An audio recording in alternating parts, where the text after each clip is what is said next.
जय हिंद दोस्तों, वंदे मातरम। अभी करीब 1 महीने पहले की बात है। तेलुगु फिल्म इंडस्ट्री के जितने भी बड़े बड़े प्रोड्यूसर्स हैं, डायरेक्टर्स हैं, एक्टर्स हैं, उन सभी ने इस चीज़ को महसूस किया कि काफ़ी लंबे समय से उनकी जो बड़ी बड़ी मूवीज़ हैं वो चल नहीं पा रही हैं। इक्का दुक्का मूवीज़ को अगर हम हटा दें तो अधिकतर मूवीज़ फ्लॉप ही होती जा रही हैं। ऐसे में कई सारे कारण थे। आपसी लड़ाई भी कहा गया, ओटीटी पर रिलीज़ होने की तारीखों को भी बताया गया दोषी। कई सारी चीज़ें थी जिनको कि दोषी बताया जा रहा था, लेकिन एक समाधान निकल कर किसी के भी सामने नहीं आ रहा था। ऐसे में अगस्त में शूटिंग्स के ऊपर ब्रेक लगाया गया। सभी लोगों ने बैठकर इनके ऊपर विचार किया कि क्या गलतियां हो रही हैं, कैसे इनको सुधारा जा सकता है। और उसके बाद अब दोबारा से इस चीज़ों को रिस्ट्रक्चर करके शूटिंग जो है शुरू की जाएगी। लेकिन अगर हम लोग बात करें बॉलीवुड की, जो कि हिंदी मूवीज़ बनाने के लिए विख्यात है, तो कहीं ना कहीं यहाँ पर भी वही गड़बड़ चल रही है। कई सारी बड़ी मूवीज़ हैं जो कि यहाँ की भी फ्लॉप हो रही हैं। जयेश भाई जोरदार, बच्चन पांडे, सम्राट पृथ्वीराज, कई सारी मूवीज़ हैं, बंटी बबली 2, बहुत सारी मूवीज़ हैं जो कि लगातार फ्लॉप हुई हैं। तो ऐसे में क्या बॉलीवुड को ये नहीं चाहिए कि वो भी जरा बैठ के विचार विमर्श करें कि आखिर गलती कहाँ हो रही है? लेकिन बॉलीवुड क्या कर रहा है?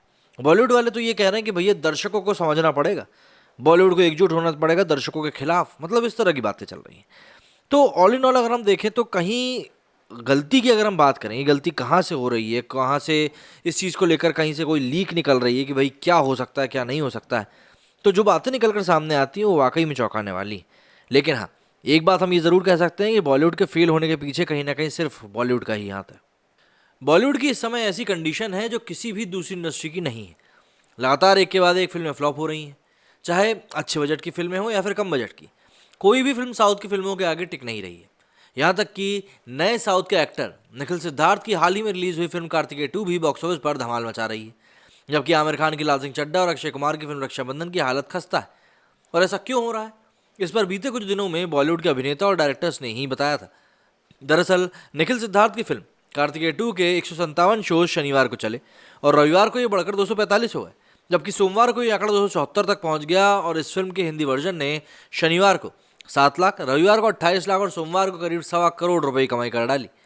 साउथ के मशहूर एक्टर किच्चा सुदीप ने कहा था कि मैं सामान्यीकरण नहीं करना चाहता। साल में बहुत सारी फिल्में बनती हैं, लेकिन ये ज़रूरी नहीं कि हर एक फिल्म चले। कुछ फिल्में अच्छा करती हैं और कुछ नहीं करती।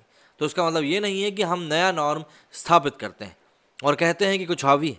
अगर हिंदी फिल्म इंडस्ट्री की फिल्में अच्छा नहीं कर रही होती, अगर उनमें अच्छे लोग नहीं होते, तो इतने सालों तक ये कैसे टिके रहते? वहीं सलमान खान ने विक्रांत रोना के प्रमोशन के दौरान कहा था कि बॉलीवुड के प्रोड्यूसर्स हर बार अच्छी फिल्में बनाने की कोशिश करते हैं, लेकिन चीज़ें हमेशा काम नहीं करती। हम सभी चाहते हैं कि ये सभी तक पहुँचे, लेकिन इसका कोई तय फॉर्मूला नहीं होता। दरअसल लॉकडाउन जब से हटा है और फिल्में थिएटर में रिलीज़ होना शुरू हुई हैं, उसी वक्त से लोग सिनेमाघरों से गायब दिखे। और इसी के बाद रिलीज़ हुई राजमौली की फिल्म RRR, जिसने बेहतरीन कारोबार किया और हॉलीवुड के निर्माताओं को भी ये फिल्म काफ़ी पसंद आई। इसके बाद यश की फिल्म KGF 2 आई।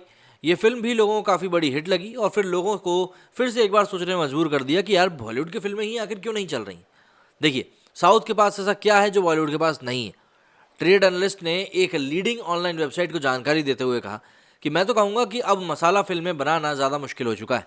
आप साउथ की फिल्मों को देखेंगे तो आपको पता चलेगा कि वहाँ के डायरेक्टर्स ने मसाला पेश किया है, जो कि हमारी फिल्मों में मिसिंग है। हम वही घिसी पिटी कहानियों को लेकर बैठे हुए हैं। हमें नए दायरे से आउट ऑफ द बॉक्स सोचने की ज़रूरत है।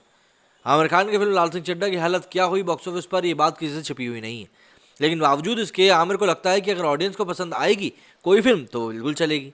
डायरेक्टर अनीस बाज़मी कहते हैं कि सारे बड़े लोगों को एक मंच पर आकर चर्चा करनी होगी कि आखिर थिएटर पर फिल्में क्यों नहीं चल रही। विवेक अग्निहोत्री का कहना है कि सो कॉल्ड बॉलीवुड को आइडिया ही नहीं है कि पब्लिक आखिर चाहती क्या है। कई बार वो सोचते हैं कि लोगों को एक पेट्रियाटिज्म फिल्म चाहिए, तो उस चक्कर में ऊट पटांग फिल्में बनाने लगते हैं। जब तक आप ज़मीन से जुड़ी हुई फिल्में नहीं बनाएंगे तब तक मूवीज़ नहीं चलेंगी। हालांकि बात यह भी है कि कोविड के बाद लोगों का माइंडसेट बदल चुका है। उन्हें ये लगता है कि जिन फिल्मों को हम कुछ रुपए के सब्सक्रिप्शन चार्जेस देकर घर बैठकर देख सकते हैं OTT पर, तो उसके लिए हज़ारों रुपए खर्च कर थिएटर जाने की तो कोई ज़रूरत ही नहीं है।